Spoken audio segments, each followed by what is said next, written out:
promenades et intérieurs *** produced by ebooks libre et gratuit. This text is also available at http://www.ebooksgratuit.com in Word format, Mobi Poker Reader format, e-reader format and Acrobat Reader format. François Coppée Promenades et intérieurs, 1842 à 1908, Table des matières promenades et intérieurs de mon père compliment morceau à quatre mains adagio l'Amazone ritournelle la ferme la cueillette des cerises le rêve du poète la mémoire réponse à un ange gardien romance lettres février avril mai juin août décembre 3 en faction le chien perdu tableau rural croquis de banlieue cheval de renfort au bord de la Marne rythme des vagues matins d'octobre musée de marine nostalgie parisienne 4 à mai.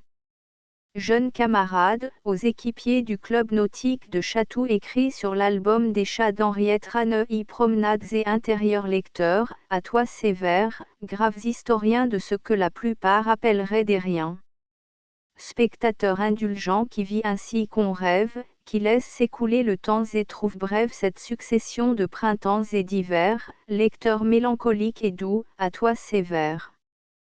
Ce sont des souvenirs, des éclairs, des boutades, trouvés au coin de l'âtre ou dans mes promenades, que je te veux conter par le droit bien permis qu'ont de causer entre deux paisibles amis. Prisonnier d'un bureau, je connais le plaisir de goûter, tous les soirs, un moment de loisir.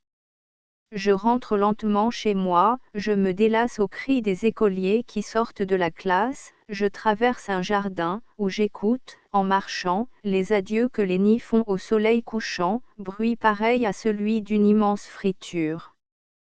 Content comme un enfant qu'on promène en voiture, je regarde, j'admire, et sens avec bonheur que j'ai toujours la foi naïve du flâneur. C'est vrai, j'aime Paris d'une amitié malsaine, j'ai partout le regret des vieux bords de la Seine. Devant la vaste mer, devant les pics neigeux, je rêve d'un faubourg plein d'enfance et de jeux, d'un coteau tout pelé d'où ma muse s'applique à noter les tons fins d'un ciel mélancolique, d'un bout de Bièvre, avec quelques champs oubliés, où l'on tend une corde au tronc des peupliers pour y faire sécher la toile et la flanelle, ou d'un coin pour pêcher dans l'île de Grenelle. J'adore la banlieue avec ses champs en friche et ses vieux murs lépreux, où quelque ancienne affiche me parle de quartiers des longtemps démolis. Ô vanité! Le nom du marchand que j'y lis doit orner un tombeau dans le Père-Lachaise. Je m'attarde. Il n'est rien ici qui ne me plaise, même les pissenlits frissonnant dans un coin. Et puis, pour regagner les maisons déjà loin, dont le couchant vermeil fait flamboyer les vitres, je prends un chemin noir semé d'écailles d'huîtres. Le soir, au coin du feu, j'ai pensé bien des fois à la mort d'un oiseau, quelque part, dans les bois. Pendant les tristes jours de l'hiver monotone, les pauvres nids déserts, les nids qu'on abandonne, se balancent au vent sur un ciel gris de fer. Oh! Comme les oiseaux doivent mourir l'hiver. Pourtant, lorsque viendra le temps des violettes, nous ne trouverons pas leurs délicats squelettes dans le gazon d'avril, où nous irons courir. Est-ce que les oiseaux se cachent pour mourir? N'êtes-vous pas jaloux en voyant attabler, dans un gai cabaret entre deux champs de blé, les soirs d'été, des gens du peuple sous la treille? Moi, devant ces amants se parlant à l'oreille et que ne gêne pas le père, tout entier à l'offre d'un lapin que fait le gargotier, devant tous ces dîneurs, gais de la nappe mise, ces joueurs de bouchons en manches de chemise, cœur satisfait pour qui les dimanches sont courts, j'ai regret de porter du drap noir tous les jours. Vous en rirez. Mais j'ai toujours trouvé touchant ces couples de piou-piou qui s'en vont par les champs, côte à côte, épluchant l'écorce de baguettes qu'ils prirent au bosquet des prochaines guinguettes. je vois le sous-préfet président le bureau, le paysan qui tire un mauvais numéro, les rubans au chapeau, le sac sur les épaules, et les adieux naïfs, le soir, auprès des saules, à celle qui promet de ne pas oublier en s'essuyant les yeux avec son tablier. Astérisque, astérisque, astérisque, astérisque, astérisque. Un rêve de bonheur qui souvent m'accompagne, c'est d'avoir un logis donnant sur la campagne, près des toits, tout au bout du faubourg prolongé, où je vivrais ainsi qu'un ouvrier rangé. C'est là, me semble-t-il, qu'on ferait un bon livre. En hiver, l'horizon des coteaux blancs de givre, en été, le grand ciel et l'air qui sent les bois, et les rares amis, qui viendraient quelquefois pour me voir, de très loin, pourraient me reconnaître, jouant du flageolet, assis à ma fenêtre. Astérisque, astérisque, astérisque, astérisque, astérisque. Quand sont finis le feu d'artifice et la fête, morne comme une armée après une défaite, la foule se disperse. Avez-vous remarqué comme est silencieux ce peuple fatigué? Ils s'en vont tous, portant de lourds enfants qui geignant, tandis qu'en infectant des lampions s'éteignent.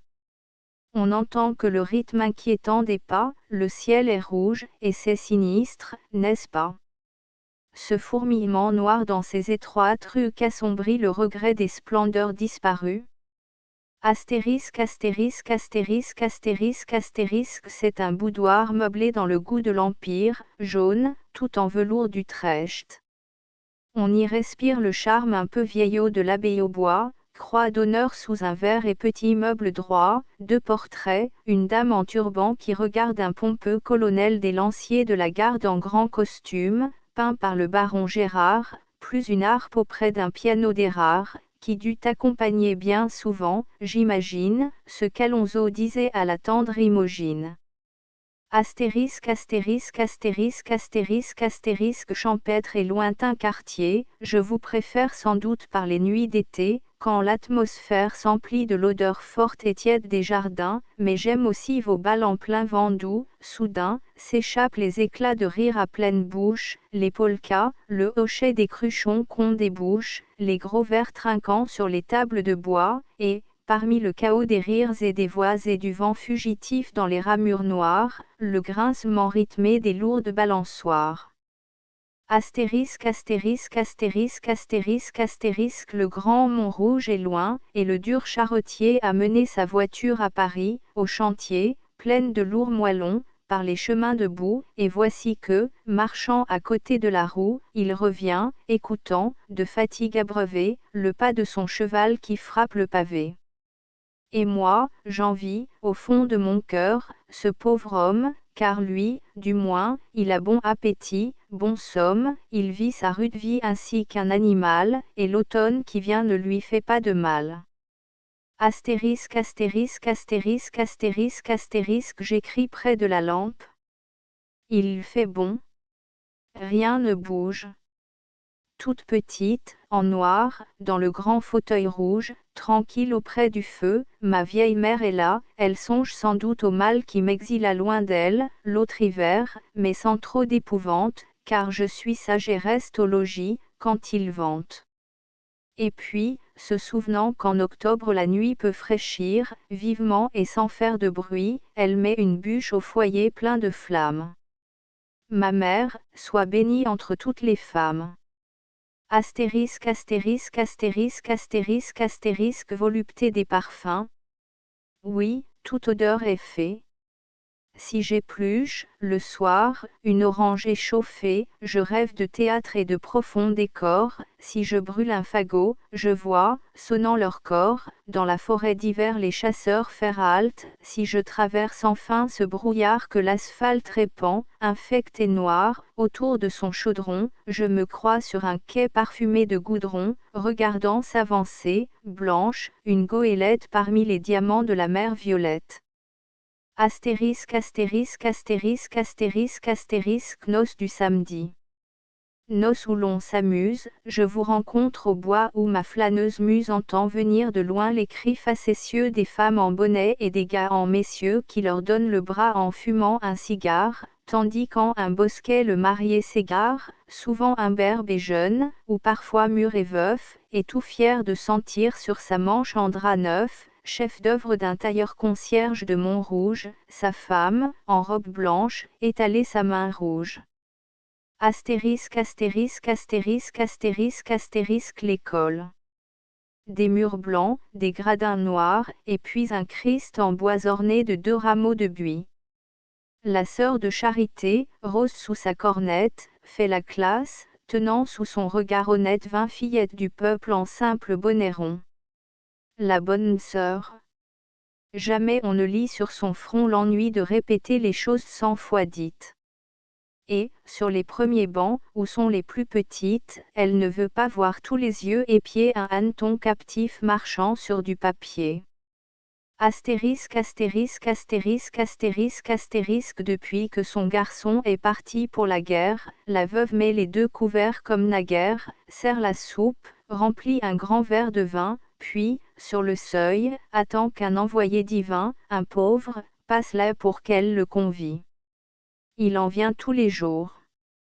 Donc son fils est en vie, et la vieille maman prend sa peine en douceur. Mais l'épicier d'en face est un libre penseur et songe, peut-on croire à de telles grimaces? Les superstitions abrutissent les masses. Astérisque, astérisque, astérisque, astérisque, astérisque. Il a neigé la veille et, tout le jour, il gèle. Le toit, les ornements de fer et la margelle du puits, le haut des murs, les balcons, le vieux banc, sont comme ouatés, et, dans le jardin, tout est blanc. Le grésil a figé la nature, et les branches sur un doux ciel perlé dressent leurs gerbes blanches. Mais regardez. Voici le coucher de soleil. À l'occident plus clair court un sillon vermeil. Sa soudaine lueur féerique nous arrose, et les arbres d'hiver semblent de corail rose. Astérisque, astérisque, astérisque, astérisque, astérisque. De la rue on entend sa plaintive chanson. Pâle et rousse, le teint plein de taches de son, elle coud, de profil, assise à sa fenêtre. Très sage et sachant bien qu'elle est laide peut-être, elle a son dé d'argent pour unique bijou. Sa chambre est nue, avec des meubles d'acajou. Elle gagne 2 francs, fait de la lingerie et jette un sou quand vient l'orgue de Barbarie. Tous les voisins lui font leur bonjour le plus gai qui leur vaut son petit sourire fatigué. Astérisque, astérisque, astérisque, astérisque, astérisque. Dans ces bals qu'en hiver les mères de famille donnent à des bourgeois pour marier leurs filles, en faisant circuler assez souvent, pas trop, les petits fours avec les verres de sirop, presque toujours la plus jolie et la mieux mise, celle qui plaît et montre une grâce permise, est sans dot, voulez-vous en tenir le pari? Et ne trouvera pas, pauvre enfant, un mari. Et son père, officier en retraite, pas riche, dans un coin, fait son whist à 4 sous la fiche. Astérisque, astérisque, astérisque, astérisque, astérisque. Comme à 5 ans on est une grande personne, on lui disait parfois, prends ton frère, mignonne, et, fière, elle portait dans ses bras le bébé, quel soin alors! L'enfant n'était jamais tombé. Très grave, elle jouait à la petite mère. Hélas! Le nouveau-né fut un ange éphémère. On prit sur son berceau mesure d'un cercueil, et la sœur de 5 ans a des habits de deuil, ne parle ni ne joue et, très préoccupée, se dit, je n'aime plus maintenant ma poupée. Astérisque, astérisque, astérisque, astérisque, astérisque. Je rêve, tant Paris m'est parfois un enfer, d'une ville très calme et sans chemin de fer, où, chez le sous-préfet, en vieux garçon affable, je lirais, au dessert, mon épître ou ma fable. On se dirait tout bas, comme un mignon péché, un quatrain très mordant que j'aurais décoché. Là, je conserverais de vagues hypothèques. On voudrait mon avis pour les bibliothèques, et j'y rétablirais, disciples consolés, nos maîtres, Esménard, Lebrun, Chênedollé. Astérisque, astérisque, astérisque, astérisque, astérisque. Assis, les pieds pendants, sous l'arche du vieux pont, et sourd au bruit lointain à qui l'écho répond, le pêcheur suit des yeux le petit flotteur rouge. L'eau du fleuve pétille au soleil. Rien ne bouge. Le liège soudain fait un plongeon trompeur, la ligne saute. Avec un hoquet de vapeur passe un joyeux bateau tout pavoisé d'ombrelles, et, tandis que les flots apaisent leur querelle, l'homme, un instant tiré de son rêve engourdi, met une amorce neuve et songe, il est midi. Astérisque astérisque astérisque astérisque astérisque malgré ses 60 ans, le joyeux invalide sur sa jambe de bois est encore solide. Quand il touche l'argent de sa croix, un beau soir, il s'en va, son repas serré dans un mouchoir, et, vers le champ de Mars, entraîne à la barrière, un conscrit, le bonnet de police en arrière, et là, plein d'abandon, vers le pouce-café, son bâton à la main, le bonhomme échauffé compte au jeune soldat et lui rend saisissable la bataille d'Illy qu'il trace sur le sable. Astérisque astérisque astérisque astérisque astérisque de même que Rousseau jadis fondait en pleurs à ces seuls mots, voilà de la pervenche en fleurs, je sais tout le plaisir qu'un souvenir peut faire. Un rien, l'heure qu'il est, l'état de l'atmosphère, un battement de cœur, un parfum retrouvé, me rendent un bonheur autrefois éprouvé. C'est fugitif, pourtant la minute est exquise. Et c'est pourquoi je suis très heureux à ma guise lorsque, dans le quartier que je sais, je puis voir un calme ciel d'octobre, à 5 heures du soir. Astérisque astérisque astérisque astérisque astérisque le printemps est charmant dans le jardin des plantes. Les cris des animaux, les odeurs violentes des arbres et des fleurs exotiques dans l'air, cette création, sous un ciel pur et clair, tout cela fait penser au paradis terrestre, et tout en écoutant, sous un sapin alpestre, le grondement profond des lions en courroux, on regarde, devant les naïfs tourlourous, tendant la trompe, avec ses airs de gros espiègles, l'éléphant engloutir les nombreux pins de seigle. Astérisque astérisque astérisque astérisque astérisque en plein soleil, le long du chemin de halage, 4 percherons blancs, vigoureux attelages, tirent péniblement, en butant du sabot, le lourd bateau qui fend l'onde de l'étambot, près d'eux, un charretier marche dans la poussière. La main au gouvernail, sur le pont, à l'arrière, n'écoutant pas claquer le brutal fouet de cuir, et regardant la rive et les nuages fuir, fume le marinier, sans se fouler la rate. Le peuple est le tyran, me dit un démocrate. Astérisque astérisque astérisque astérisque astérisque près du rail, où souvent passe comme un éclair le convoi furieux et son cheval de fer, tranquille, l'aiguilleur vit dans sa maisonnette. Par la fenêtre, on voit l'intérieur honnête, tel que le voyageur fiévreux doit l'envier. C'est la femme parfois qui se tient au levier, portant sur un seul bras son enfant qui l'embrasse. Jetant un sifflement atroce, le train passe devant l'humble logis qui tressaille au fracas. Et le petit enfant ne se dérange pas astérisque astérisque astérisque astérisque astérisque l'allée est droite et longue, et sur le ciel d'hiver se dressent hardiment les grands arbres de fer, vieux ormes dépouillés dont le sommet se touche. Tout au bout, le soleil, large et rouge, se couche. À l'horizon il va plonger dans un moment. Pas un oiseau. Parfois un léger craquement dans les taillis déserts de la forêt muette, et là-bas, cheminant, la noire silhouette, sur le globe empourpré qui fond comme un lingot, d'une vieille à bâton, ployant sous son fagot. Astérisque astérisque astérisque astérisque astérisque hier, sur la grande route où j'ai passé près d'eux, les jeunes sourds-muets s'en allaient 2 par 2, sérieux, se montrant leurs mains toujours actives. Un instant j'observais leurs mines attentives et j'écoutais le bruit que faisaient leurs souliers. Je restais seul. La brise en haut des peupliers murmurait doucement un long frisson de fête, chaque buisson jetait un tri de fauvettes, et les grillons joyeux chantaient dans les bleuets. Je penserai souvent aux pauvres sourds-muets. Astérisque astérisque astérisque astérisque astérisque comme le champ de foire est désert, la baraque n'est pas ouverte, et sur son perchoir, le macaque cligne ses yeux méchants et grignote une noix entre la grosse caisse et le chapeau chinois, et 2 bons paysans sont là, bouche béante, devant la toile peinte où l'on voit la géante, telle qu'elle apparut jadis devant les cours, soulevant décemment ses jupons un peu courts pour qu'on ne puisse pas supposer qu'elle triche, et montrant son mollet à l'empereur d'Autriche. Astérisque astérisque astérisque astérisque astérisque j'écris ces vers, ainsi qu'on fait des cigarettes, pour moi, pour le plaisir, et ce sont des fleurettes que peut-être il valait bien mieux ne pas cueillir, car cette impression qui m'a fait tressaillir, ce tableau d'un instant rencontré sur ma route, ont-ils un charme enfin pour celui qui m'écoute? Je ne le connais pas. Pour se plaire à ceux-ci, est-il comme moi-même un rêveur endurci? Ne peut-il se fâcher qu'on lui prête ce rôle?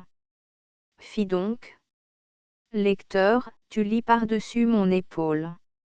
De mon père tenez, lecteur. Souvent, tout seul, je me promène au lieu qui fut jadis la barrière du Maine. C'est laid, surtout depuis le siège de Paris.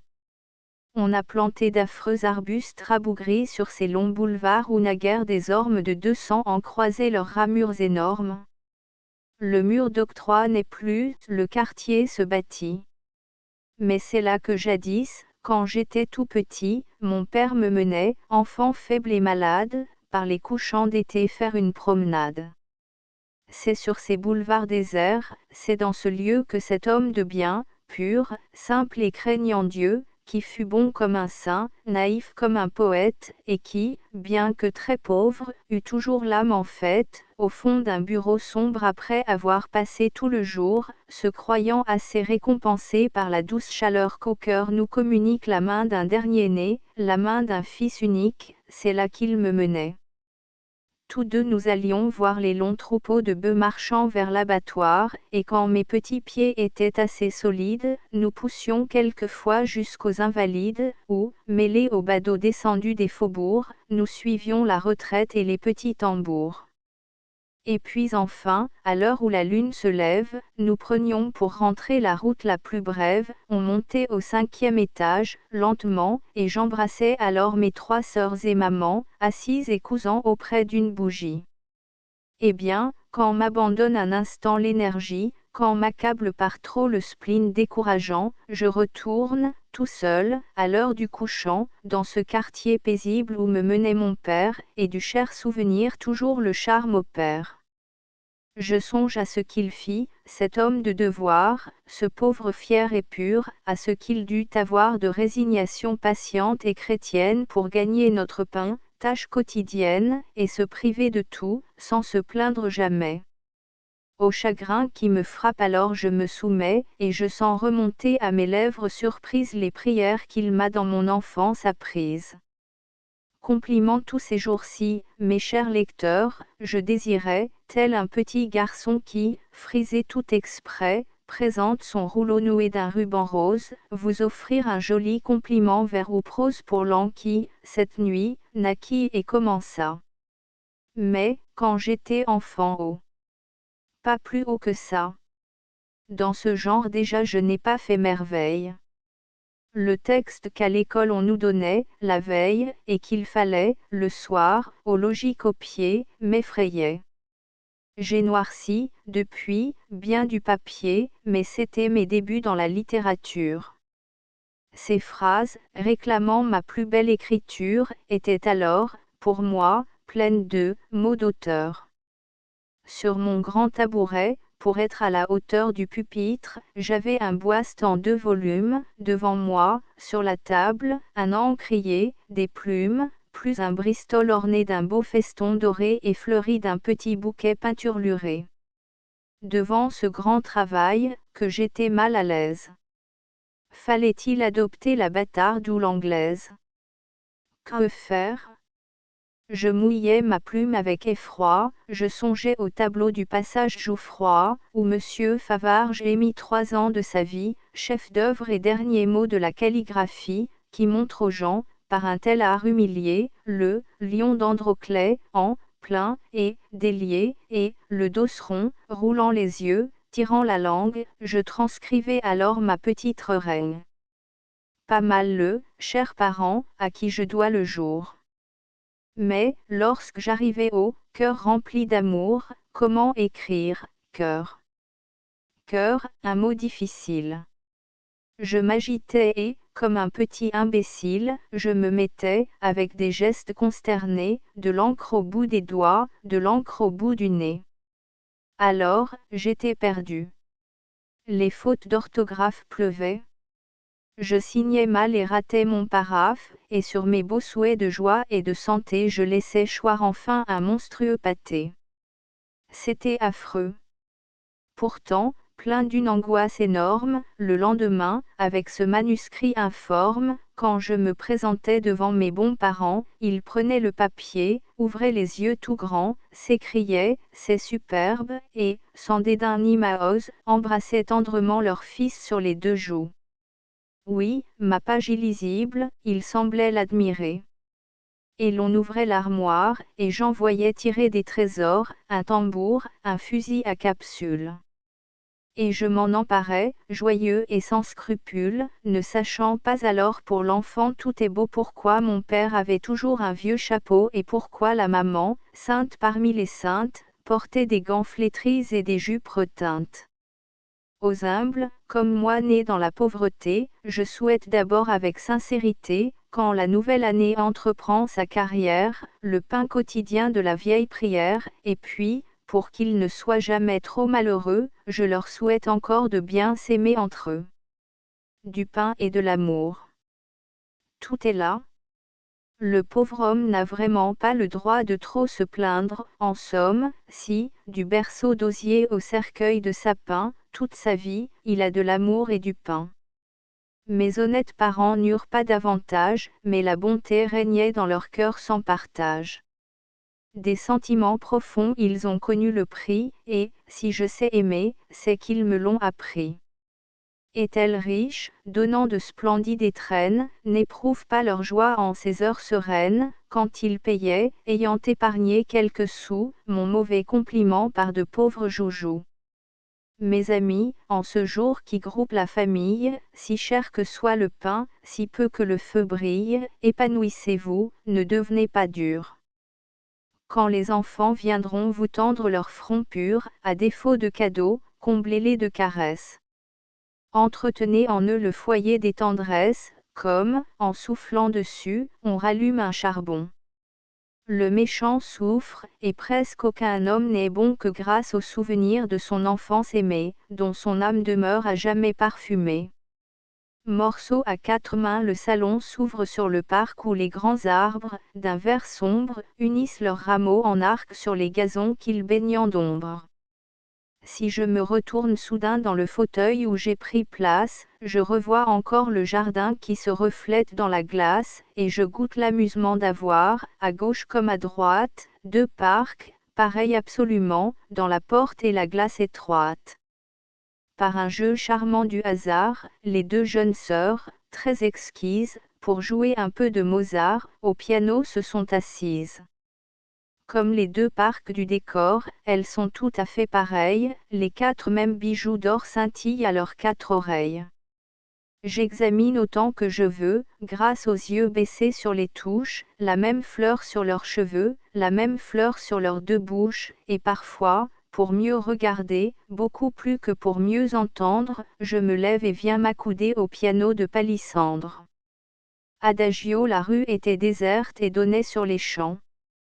Quand j'allais voir l'été les beaux soleils couchants avec le rêve aimé qui partout m'accompagne, je la suivais toujours pour gagner la campagne, et j'avais remarqué que, dans une maison qui fait l'angle et qui tient, ainsi qu'une prison, fermée au vent du soir son étroite persienne, toujours à la même heure, une musicienne mystérieuse, et qui sans doute habitait là, jouait l'adagio de la sonate en la. Le ciel se nuançait de vert tendre et de rose. La rue était déserte, et le flâneur morose et triste, comme sont souvent les amoureux, qui passaient, l'œil fixé sur les gazons poudreux, toujours à la même heure, avait pris l'habitude d'entendre ce vieil air dans cette solitude. Le piano chantait sourd, doux, attendrissant, rempli du souvenir douloureux de l'absent et reprochant tout bas les anciennes extases. Et moi, je devinais des fleurs dans de grands vases, des parfums, un profond et funèbre miroir, un portrait d'homme à l'œil fier, magnétique et noir, des plis majestueux dans les tentures sombres, une lampe d'argent, discrète, sous les ombres, le vieux clavier s'offrant dans sa froide pâleur, et, dans cette atmosphère émue, une douleur épanouie au charme ineffable et physique du silence, de la fraîcheur, de la musique. Le piano chantait toujours plus bas, plus bas. Puis, un certain soir d'août, je ne l'entendis pas. Depuis, je mène ailleurs mes promenades lentes. Moi qui ai et qui fuis les foules tourbillonnantes, je regrette parfois ce vieux coin négligé. Mais la vieille ruelle a, dit-on, bien changé, les enfants d'alentour y vont jouer aux billes, et d'autres pianos l'emplissent de quadrilles. L'Amazone devant le frais cottage au gracieux perron, sous la porte que timbre un tourtil de baron, debout entre les deux gros vases de faïence, l'Amazone, déjà pleine d'impatience, apparaît, svelte et blonde, et portant sous son bras sa lourde jupe, avec un charmant embarras.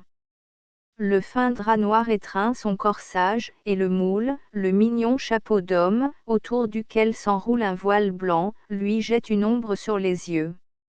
La badine de jonc aux pommeaux précieux frémit entre les doigts de la jeune élégante, qui s'arrête un moment sur le seuil et se gante. Agitant les lilas en fleurs, un vent léger passe dans ses cheveux et les fait voltigères, blonde auréole autour de son front envolé, et, gros comme le poing, au milieu de l'allée de sable roux semée de tout petits galets, le groom attend et tient les 2 chevaux anglais. Et moi, flâneur qui passe et jette par la grille un regard enchanté sur cette jeune fille, et m'en vais sans avoir même arrêté le sien, j'imagine un bonheur calme et patricien, où cette noble enfant me serait fiancée, et déjà je m'enivre à la seule pensée des clairs matins d'avril où je galoperais, sur un cheval très vif et par un vent très frais, à ses côtés, lancé sous la frondaison verte. Nous irions, par le bois, seul, à la découverte, et, voulant une image au contraste troublant du long vêtement noir et du long voile blanc, je la comparerais, dans ma course auprès d'elle, à quelque fugitive et sauvage hirondelle. Ritournelle dans la plaine blonde et sous les allées, pour mieux faire accueil au doux Messidor, nous irons chasser les choses ailées, moi, la strophe, et toi, les papillons d'or. Et nous choisirons les routes tentantes, sous les saules gris et près des roseaux, pour mieux écouter les choses chantantes, moi, le rythme, et toi, le chœur des oiseaux. Suivant tous les 2 les rives charmées que le fleuve bat de ses flots parleurs, nous vous trouverons, choses parfumées, moi, glanant des vers, toi, cueillant des fleurs. Et l'amour, servant notre fantaisie, fera, ce jour-là, l'été plus charmant, je serai poète, et toi poésie, tu seras plus belle, et moi plus aimant. La ferme la maison, aujourd'hui ferme, jadis château, à bon air. Un fossé l'entoure, un vieux bateau, plein de feuillage mort, pourri là, sous le saule. Par l'étroit pont de pierre où la volaille piaule répondant à grands cris au canard du fossé, et par la voûte sombre au cintre surbaissé, on entre dans la cour spacieuse et carrée que jonche le fumier et la paille dorée. Avant le déjeuner, parfois j'en fais le tour. Je regarde rentrer les bêtes de labour, gros chevaux pommelés, les pieds velus, la queue troussée, avec le lourd collier de laine bleue, le gland rouge à l'oreille, et le grossier harnais. Je fus un paysan jadis, je m'y connais, je parle aux laboureurs, je leur dis ma recette pour extirper du blé la nielle et la luzette et que le temps humide est meilleur pour fauchère. La grosse cuisinière alors vient me chercher, je rentre dans la salle à manger confortable où je trouve Suzanne arrangeant sur la table les fruits de la saison dans un grand plat de gien. On déjeune gaiement. Quelquefois le vieux chien qu'on tolère au logis, car il n'est plus un gambe, vient poser en grondant sa gueule sur ma jambe pour avoir un morceau qu'il avale d'un coup. En prenant le café, nous fumons, pas beaucoup. Puis mes hôtes vont voir leurs travaux de campagne, ils prennent le panier, et je les accompagne. La voiture d'osier a 3 places. Devant, la chère blonde, avec son voile brun au vent, tandis que le papa maintient au trot cocotte, se retourne, voulant mettre dans la capote son parasol doublé de verre et ses bouquets. Moi, derrière, occupant le siège du laquais, pour l'aider je m'incline, et je la touche presque. Et nous suivons alors un chemin pittoresque, où souvent, par-dessus les grands épis penchés, nous regardent de loin les pointes des clochers. La cueillette des cerises espiègles. J'ai bien vu tout ce que vous faisiez, ce matin, dans le champ planté de cerisiers où seul vous étiez, nu-tête, en robe blanche. Caché par le taillis, j'observais. Une branche, lourde sous les fruits mûrs, vous barrait le chemin et se trouvait à la hauteur de votre main. Or, vous avez cueilli des cerises vermeilles, coquettes. Et les avez mises à vos oreilles, tandis qu'un vent léger dans vos boucles jouait. Alors, vous asseyant pour cueillir un bleuet dans l'herbe, et puis un autre encore, vous les avez piqués dans vos cheveux d'aurore, et, les bras recourbés sur votre front fleuri, assise dans le vert gazon, vous avez ri, et vos joyeuses dents jetaient une étincelle. Mais pendant ce temps-là, ma belle demoiselle, un seul témoin, qui vous gardera le secret, tout heureux de vous voir heureuse, comparait, sur votre frais visage animé par les brises, vos regards aux bleuets, vos lèvres aux cerises. Le rêve du poète se serait sur les bords de la Seine. Je vois notre chalet, voilé par un bouquet de bois. Un hamac au jardin, un bateau sur le fleuve. Pas d'autre compagnon qu'un chien de Terre-Neuve qu'elle aimerait et dont je serais bien jaloux. Des faïences à fleurs pendraient après des clous, puis beaucoup de chapeaux de paille et des ombrelles. Sous leur papier chinois les murs seraient si frêles que même, en travaillant, à travers la cloison je l'entendrais toujours errer par la maison et traîner dans l'étroit escalier sa pantoufle. Les miroirs de ma chambre auraient senti son souffle et souvent réfléchi son visage, charmé. Elle aurait effleuré tout de ses doigts aimés. Et ces bruits, ces reflets, ces parfums, venant d'elle, ne me permettraient pas d'être une heure infidèle. Enfin, quand, poursuivant un vers capricieux, je serais là, pensif et la main sur les yeux, elle viendrait, sachant pourtant que c'est un crime, pour lire mon poème et me souffler ma rime, derrière moi, sans bruit, sur la pointe des pieds. Moi, qui ne veux pas voir mes secrets épiés, je me retournerais avec un air farouche, mais son gentil baiser me fermerait la bouche. Et dans les bois voisins, inondés de rayons, précédés du gros chien, nous nous promènerions, moi, vêtu de coutil, elle, en toilette blanche, et j'envelopperais sa taille, et sous sa manche ma main caresserait la rondeur de son bras. On ferait des bouquets, et, quand nous serions là on rejoindrait, toujours suivi du chien qui jappe, la table mise, avec des roses sur la nappe, près du bosquet criblé par le soleil couchant, et, tout en s'envoyant des baisers en mangeant, tout en s'interrompant pour se dire « je t'aime ». On assaisonnerait des fraises à la crème, et l'on bavarderait comme des étourdis jusqu'à ce que la nuit descende, au paradis. La mémoire souvent, lorsque la main sur les yeux, je médite, elle m'apparaît, svelte et la tête petite, avec ses blonds cheveux coupés courts sur le front. Trouverai-je jamais des mots qui la peindront, la chère vision que malgré moi j'ai fui? Qu'est auprès de son teint la rose après la pluie? Peut-on comparer même au chant du Bengali son exotique accent, si clair et si joli? Est-il une grenade entr'ouverte qui rende l'incarnat de sa bouche adorablement grande? Oui, les astres sont purs, mais aucun dans les cieux, aucun n'est éclatant et pur comme ses yeux, et l'antilope errant sous le taillis humide n'a pas ce long regard lumineux et timide. Ah! Devant tant de grâce et de charme innocent, le poète qui veut décrire est impuissant, mais l'amant peut du moins s'écrier, sois béni, aux facultés sublimes à l'égal du génie, mémoire, qui me rend son sourire et sa voix, et qui fait qu'exilée loin d'elle, je la vois. Réponse, mais je l'ai vue si peu, disiez-vous l'autre jour. Et moi, vous ai-je vu en effet davantage. En un moment mon cœur s'est donné sans partage. Ne pouvez-vous ainsi m'aimer à votre tour? pour monter d'un coup d'aile au sommet de la tour, pour remplir de clarté l'horizon noir d'orage, et pour nous enchanter de son puissant mirage, quel temps faut-il à l'aigle, à l'éclair, à l'amour?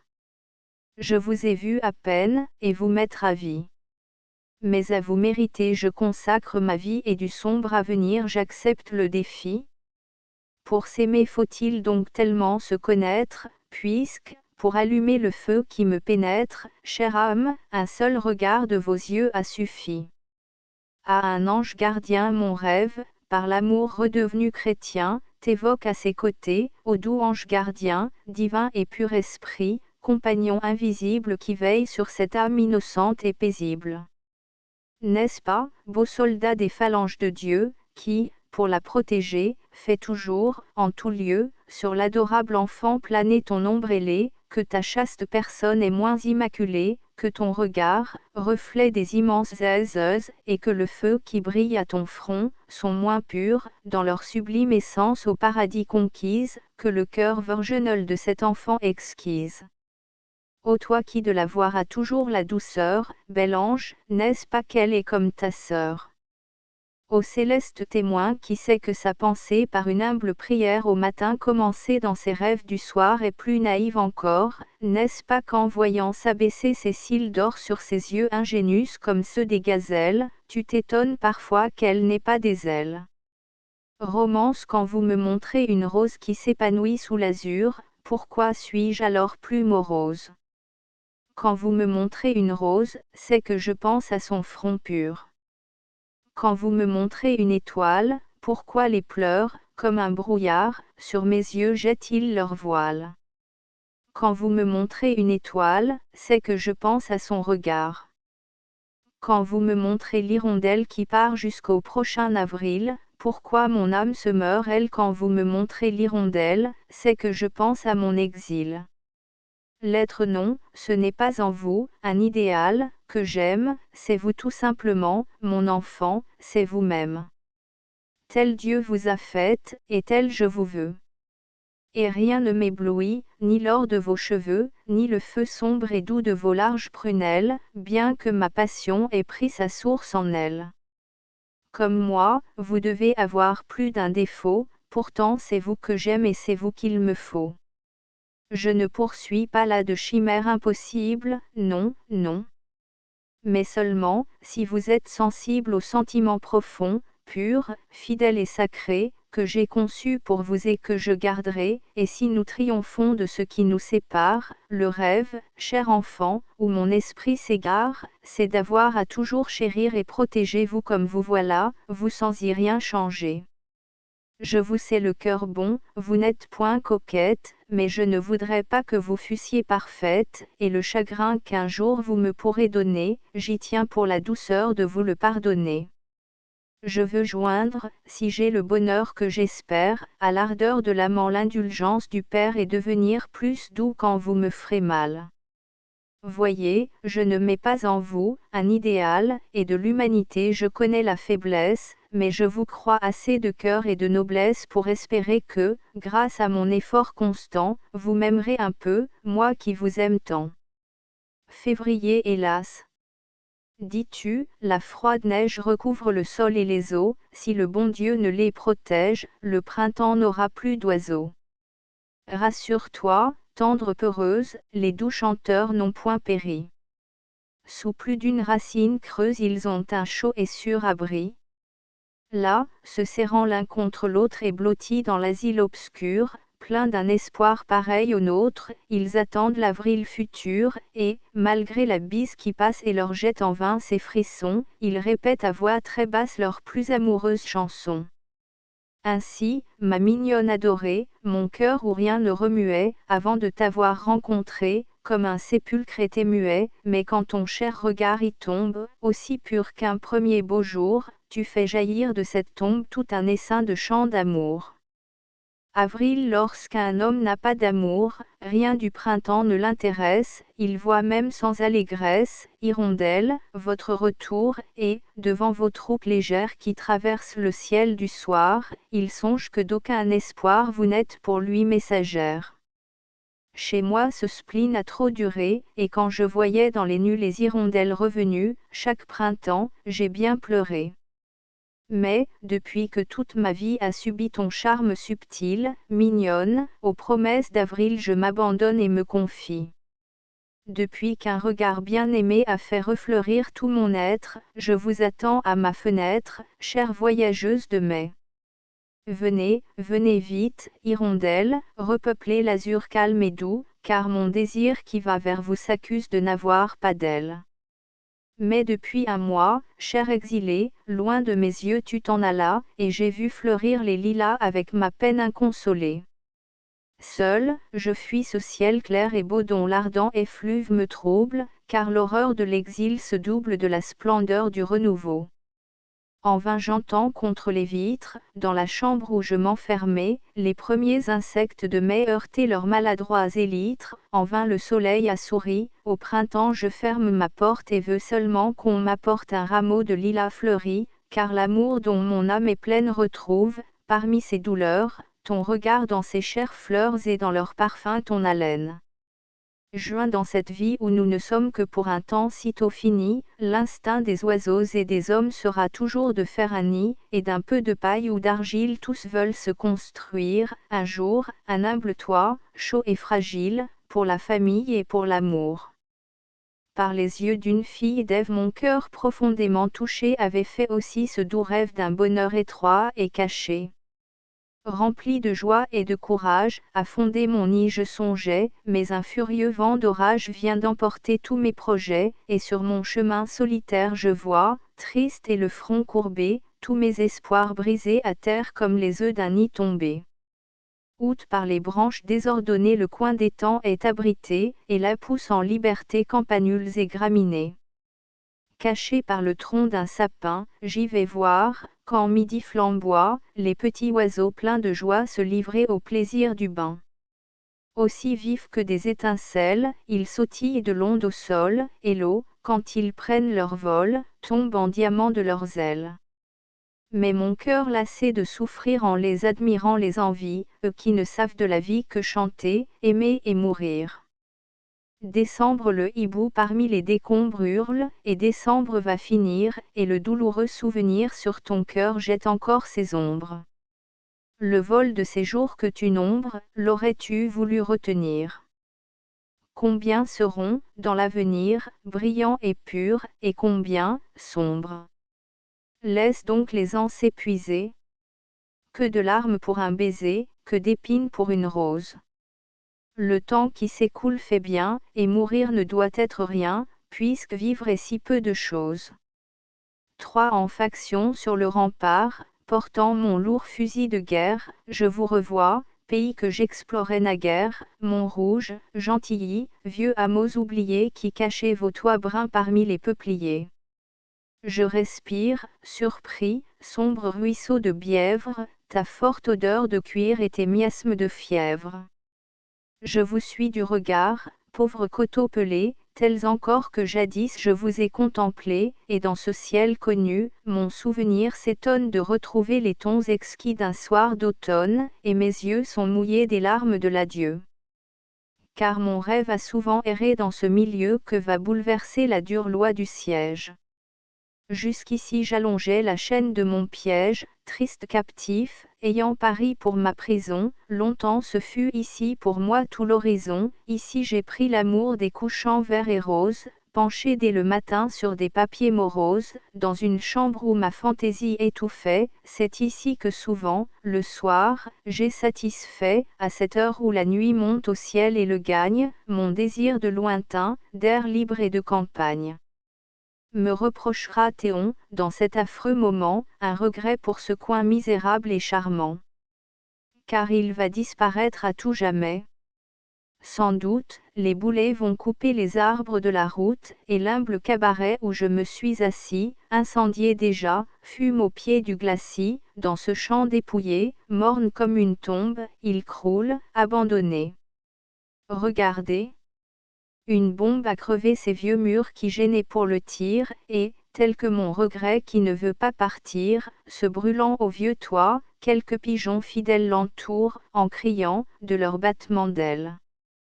Le chien perdu quand on rentre, le soir, par la cité déserte, regardant sur la boue humide, grasse et verte, les longs sillons du gaz tous les jours moins nombreux, souvent un chien perdu, tout crotté, morne, affreux, un vrai chien de faubourg, que son trop pauvre maître chassa d'un coup de pied en le pleurant peut-être, attache à vos talons obstinément son nez et vous lance un regard si vous vous retournez. Quel regard! Long, craintif, tout chargé de caresses, touchant comme un regard de pauvre ou de maîtresse, mais sans espoir pourtant, avec cet air douteux de femme dédaignée et de pauvre honteux. Si vous vous arrêtez, il s'arrête, et, timide, agite faiblement sa queue au poil humide. Sachant bien que son sort en vous est débattu, il semble dire, allons, emmène-moi, veux-tu. On est ému, pourtant on manque de courage, on est pauvre soi-même, on a peur de la rage, enfin, mauvais, on fait la mine de lever sa canne, on dit au chien, veux-tu bien te sauver? Et, tout penaud, il va faire son offre à d'autres. La sinistre rencontre. Et quels temps sont les nôtres? Et quel mal nous ont fait ces féroces Prussiens, que les plus pauvres gens abandonnent leurs chiens et que, distraits du deuil public, il faille encore plaindre ces animaux dont le regard implore. Tableau rural au village, en juillet. Un soleil accablant. Ses lunettes au nez, le vieux charron tout blanc répare, près du seuil, un timon de charrue. Le curé tout à l'heure a traversé la rue, nu-tête. Les 3/4 ont sonné, puis plus rien, sauf monsieur le marquis, un gros Richard terrien, qui passe, en berlingot d'œuf et la pipe à la bouche, et qui, pour délivrer sa jument d'une mouche, lance des claquements de fouet très peignes et fait fuir, effarés, coqs, poules et canards. Croquis de banlieue l'homme, en manche de veste, et sous son chapeau noir, à cause du soleil, ayant mis son mouchoir, tire gaillardement la petite voiture, pour faire prendre l'air à sa progéniture, deux bébés, l'un qui dort, l'autre suçant son doigt. La femme suit et pousse, ainsi qu'elle le doit, très lasse, et sous son bras portant la redingote, et l'on s'en va dîner dans une humble gargote où sur le mur est peint vous savez. À Clamart. Un lapin mort, avec 3 billes de billard. Cheval de renfort. Le cheval qu'a jadis réformé la remonte est là, près du trottoir du long faubourg qui monte, pour qu'on l'attelle en flèche au prochain omnibus. Il a cet air navré des animaux fourbus, sous son sale harnais qui traîne par derrière. Mais lorsque, précédé d'une marche guerrière, des soldats font venir les femmes au balcon, il se souvient alors du 6e dragon et du soleil luisant sur les lattes vermeilles, et le vieux vétéran redresse les oreilles. Au bord de la Marne c'est régate à Joinville. On tire le pétard. Les 5 canots, 2 en avant, 3 en retard, partent, et de soleil la rivière est criblée. Sur la berge, là-bas, la foule est assemblée, et la gendarmerie est en pantalon blanc. Et l'on prévoit, ce soir, les rameurs s'attablant au cabaret, les chants des joyeuses équipes, les nocturnes bosquets constellés par les pipes, et les papillons noirs qui, dans l'air échauffé, se brûlent au cognac flambant sur le café. Rythme des vagues. J'étais assis devant la mer sur le galet.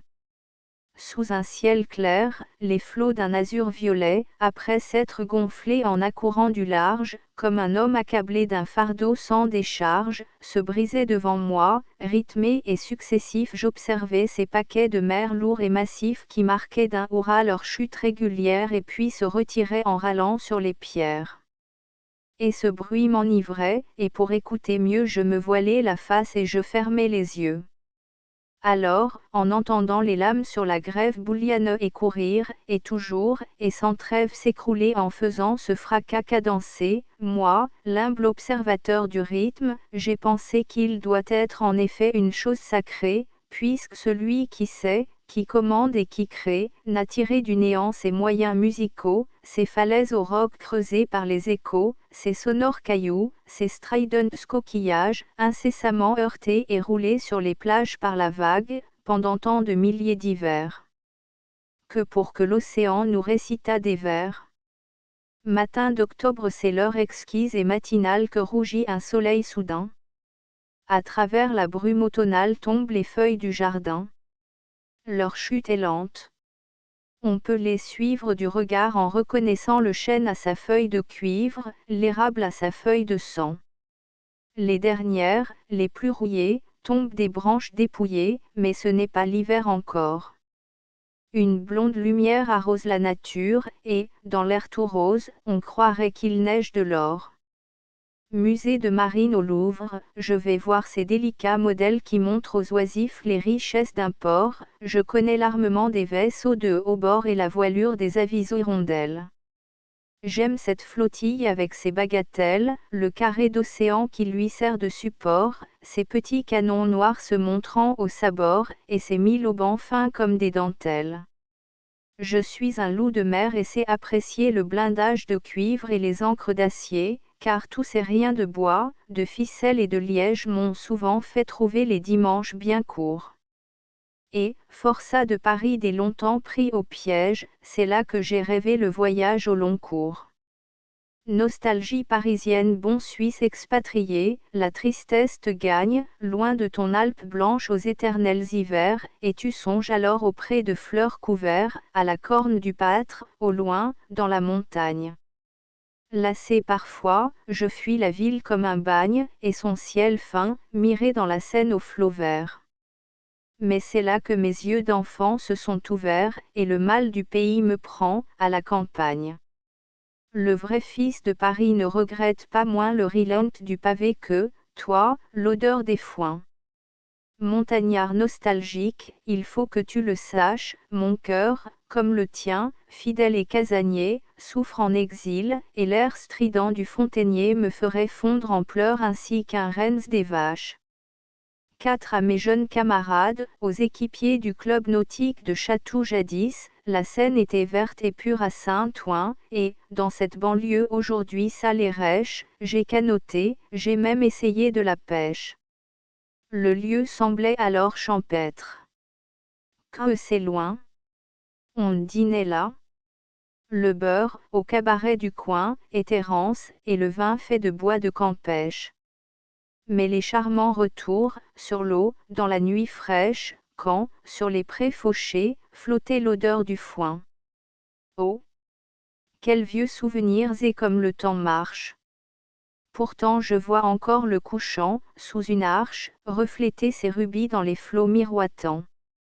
Amis, embarquez-moi sur vos bateaux à voile, par un beau soir, à l'heure où naissent les étoiles, afin que je revive un peu de mes 20 ans. Écrit sur l'album des chats d'Henriette Rane, je regarde, en ce bel album paru d'hier, ces chats pris sur le vif avec un talent rare. Jamais il ne fut mieux compris, je le déclare, le tigre familier, caressant quoique fier.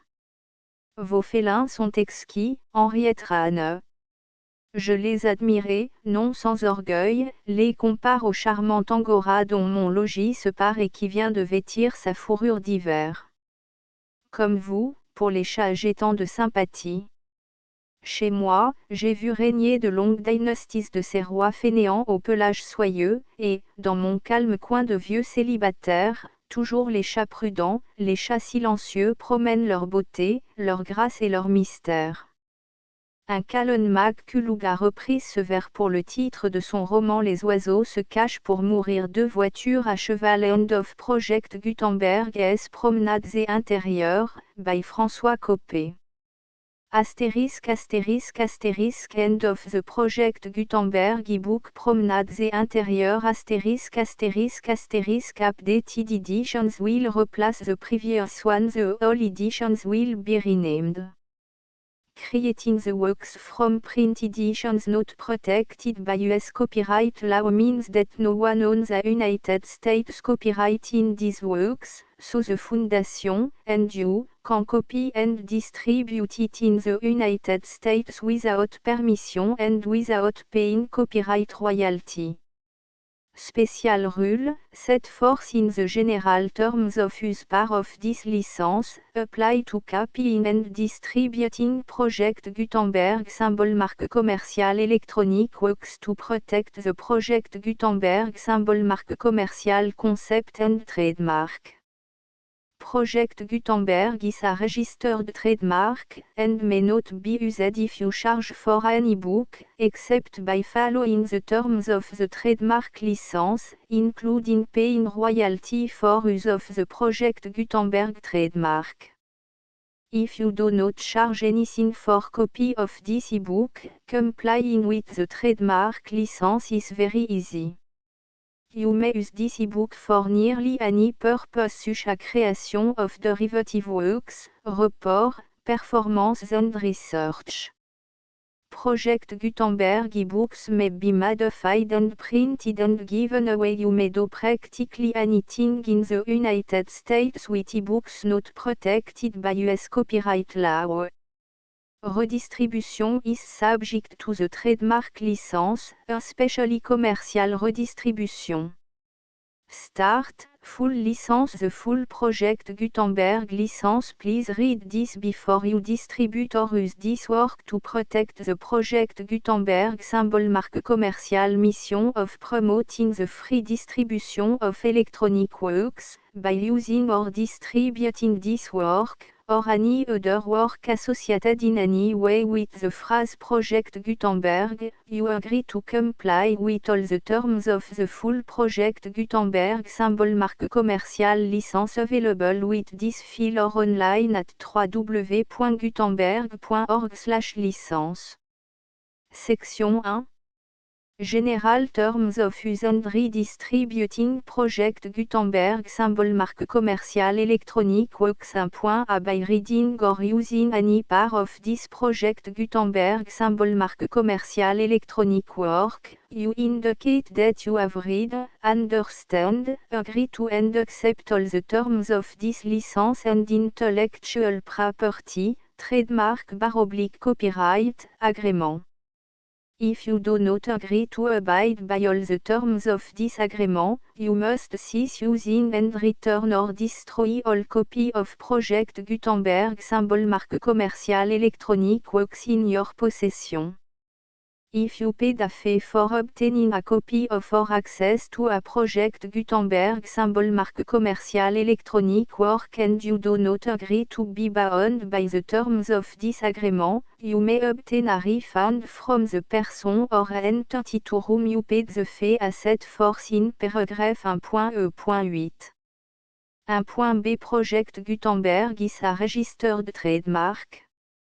It may only be used on or associated in any way with an electronic work by people who agree to be bound by the terms of this agreement. There are a few things that you can do with most Project Gutenberg symbol marque commerciale electronic works even without complying with the full terms of this agreement. See paragraph 1.c below. There are a lot of things you can do with Project Gutenberg symbol marque commerciale electronic works if you follow the terms of this agreement and help preserve free future access to Project Gutenberg symbol marque commerciale electronic works. See paragraph 1.e below. 1.c The Project Gutenberg Literary Archive Foundation, the Foundation or PGLAF, owns a compilation copyright in the collection of Project Gutenberg symbol marque commerciale electronic works. Nearly all the individual works in the collection are in the public domain in the United States. If an individual work is unprotected by copyright law in the United States and you are located in the United States, we do not claim a right to prevent you from copying, distributing, performing, displaying or creating derivative works based on the work alone as all references to Project Gutenberg are removed. Of course, we hope that you will support the project Gutenberg symbol marque commercial mission of promoting free access to electronic works by freely sharing project Gutenberg symbol marque commercial works in compliance with the terms of this agreement for keeping the project Gutenberg symbol marque commercial name associated with the work. You can easily comply with the terms of this agreement by keeping this work in the same format with its attached full project Gutenberg symbol marque commercial license when you share it without charge with others. 1.d. The copyright laws of the place where you are located also govern what you can do with this work. Copyright laws in most countries are in a constant state of change. If you are outside the United States, check the laws of your country in addition to the terms of this agreement before downloading, copying, displaying, performing, distributing or creating derivative works based on this work or any other project Gutenberg symbol marque commercial work. The Foundation makes no representations concerning the copyright status of any work in any country other than the United States.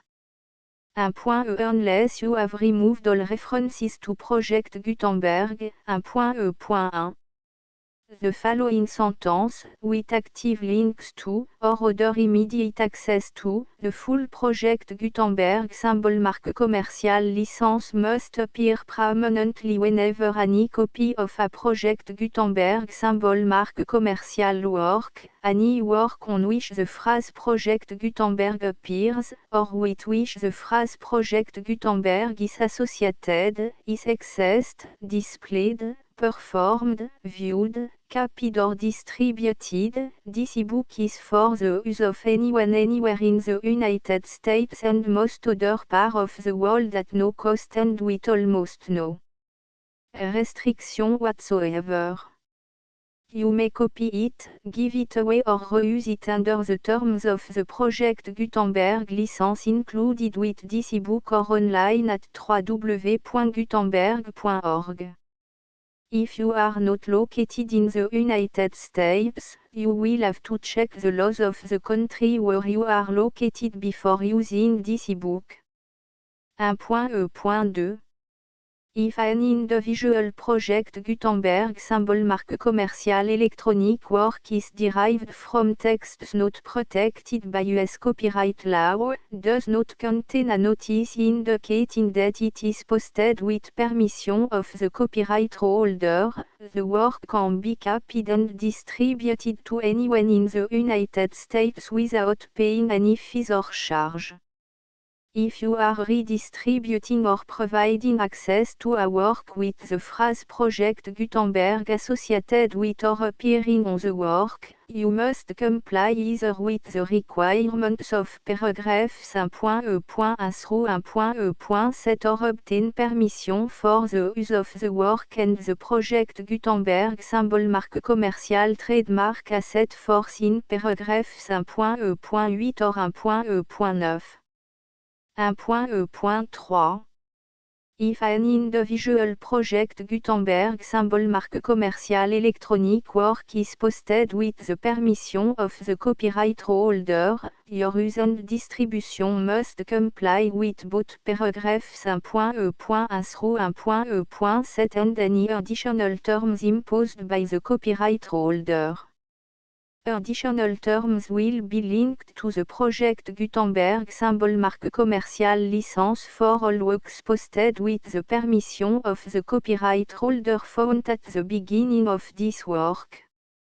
1.e.4 Do not unlink or detach or remove the full Project Gutenberg symbol marque commercial license terms from this work, or any file containing a part of this work or any other work associated with Project Gutenberg symbol marque commercial.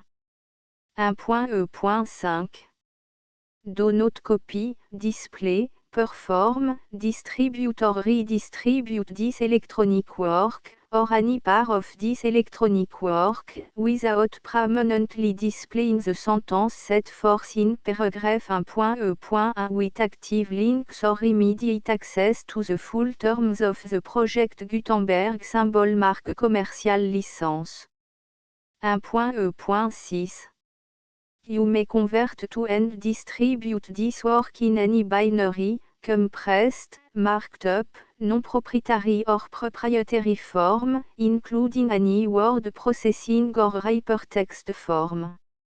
However, if you provide access to or distribute copy of a project Gutenberg symbol marque commercial work in a format other than plain vanilla ASCII or other format used in the official version posted on the official project Gutenberg symbol marque commercial website, www.gutenberg.org, you must, at no additional cost, fee or expense to the user, provide a copy, a means of exporting a copy, or a means of obtaining a copy upon request, of the work in its original plain vanilla ASCII or other form. Any alternate format must include the full project Gutenberg symbol marque commerciale licence as specified in paragraph 1.e.1. 1.e.7 Do not charge a fee for access to, viewing, displaying, performing, copying or distributing any project Gutenberg symbol marque commercial works unless you comply with paragraph 1.e.8 or 1.e.9. 1.e.8 You may charge a reasonable fee for copy of or providing access to or distributing project Gutenberg symbol marque commercial electronic works provided that you pay a royalty fee of 20% of the gross profit you derive from the use of project Gutenberg symbol marque commercial works calculated using the method you already use to calculate your applicable tax. The fee is owed to the owner of the project Gutenberg symbol marque commercial trademark, BU et HAS agreed to donate royalty under this paragraph to the project Gutenberg Literary Archive Foundation. Royalty payment must be paid within 60 days following each date on which you prepare, or are legally required to prepare, your periodic tax returns.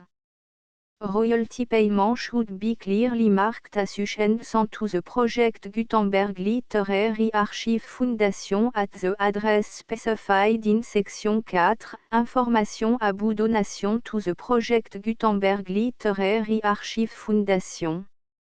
You provide a full refund of any money paid by a user who notifies you in writing, or by email, within 30 days of receipt that et does not agree to the terms of the full project Gutenberg symbol marque commercial licence.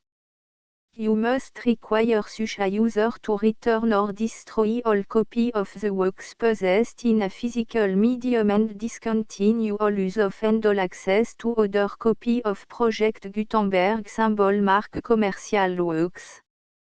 You provide, in accordance with paragraph 1.f.3, a full refund of any money paid for a work or a replacement copy, if a defect in the electronic work is discovered and reported to you within 90 days of receipt of the work. You comply with all other terms of this agreement for free distribution of project Gutenberg symbol marque commercial works. 1.e.9 If you wish to charge a fee or distribute a project Gutenberg symbol marque commercial electronic work or group of works on different terms than are set forth in this agreement, you must obtain permission in writing from the project Gutenberg Literary Archive Foundation, the manager of the project Gutenberg symbol marque commercial trademark. Contact the Foundation as set forth in section 3 below. 1.f1.f.1 Project Gutenberg volunteers and employees expend considerable effort to identify, do copyright research on, transcribe and proofread works not protected by US copyright law in creating the Project Gutenberg symbol marque commercial collection. Despite these efforts, Project Gutenberg symbol marque commercial electronic works, and the medium on which they may be stored, may contain defects such as, but not limited to, incomplete, inaccurate or corrupt data, transcription errors, a copyright or other intellectual property infringement, a defective or damaged disk or other medium, a computer virus, or computer code that damage or cannot be read by your equipment.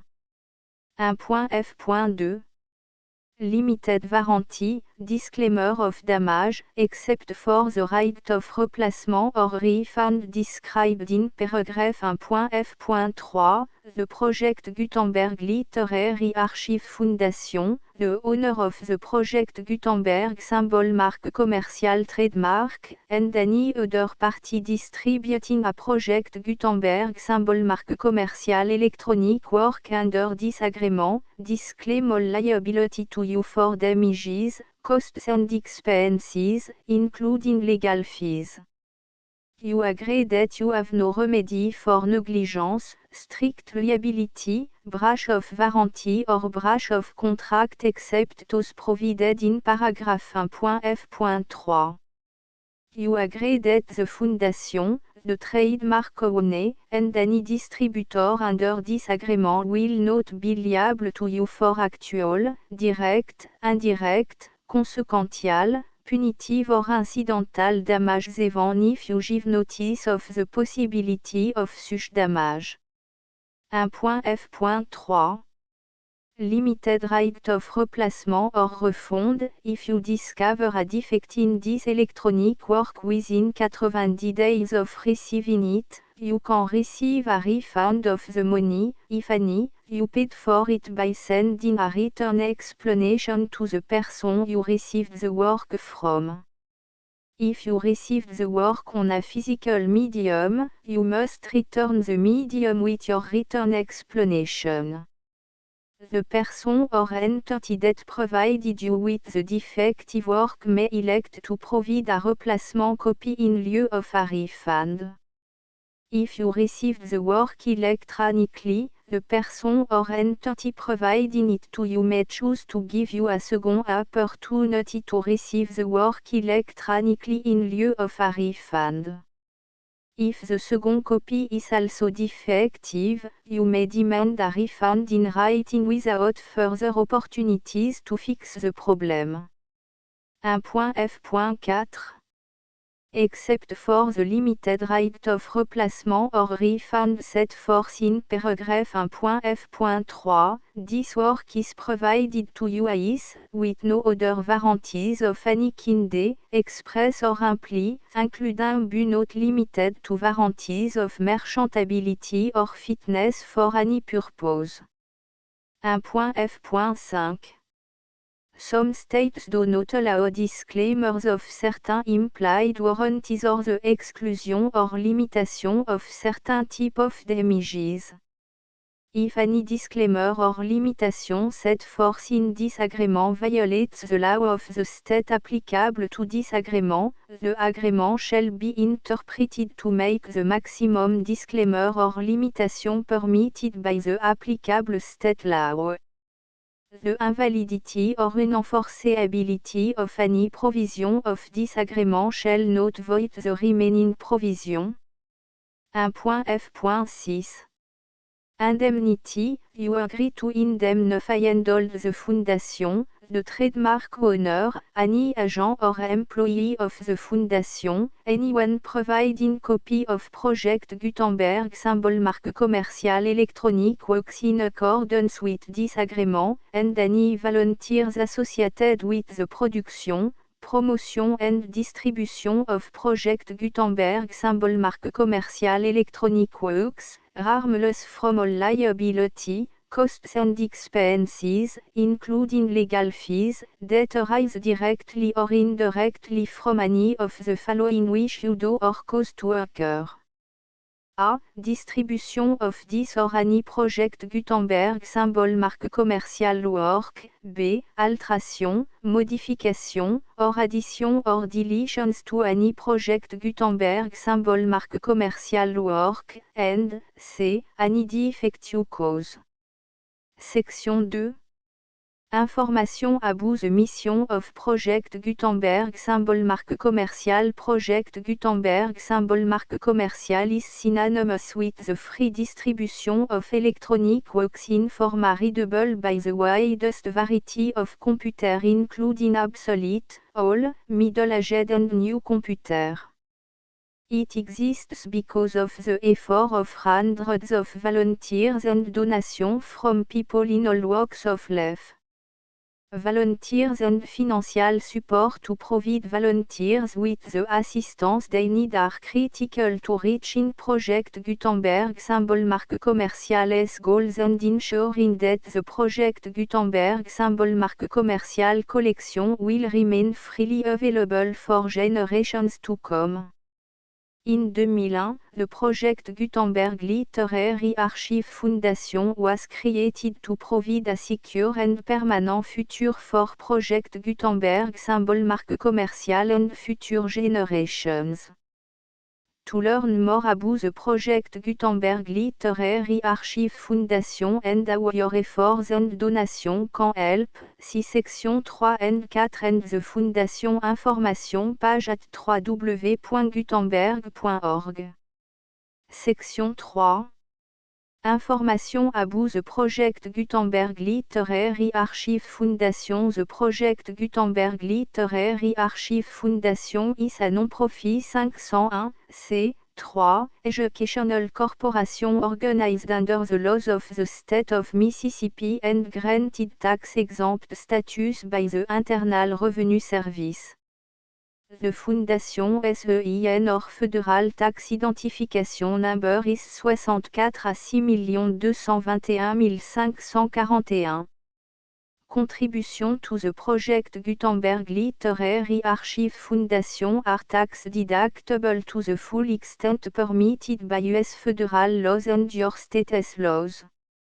The Foundation's business office is located at 809 North 1500 West, Salt Lake City, U84 116, 801, 596 à 1887. Email contact links and up-to-date contact information can be found at the Foundation's website and official page at www.gutenberg.org/contact. Section 4. Information about donation to the Project Gutenberg Literary Archive Foundation. Project Gutenberg symbol marque commerciale depends upon and cannot survive without widespread public support and donation to carry out its mission of increasing the number of public domain and licensed works that can be freely distributed in machine-readable form accessible by the widest array of equipment including outdated equipment. Many small donations, $1 to $5,000, are particularly important to maintaining tax-exempt status with the IRS.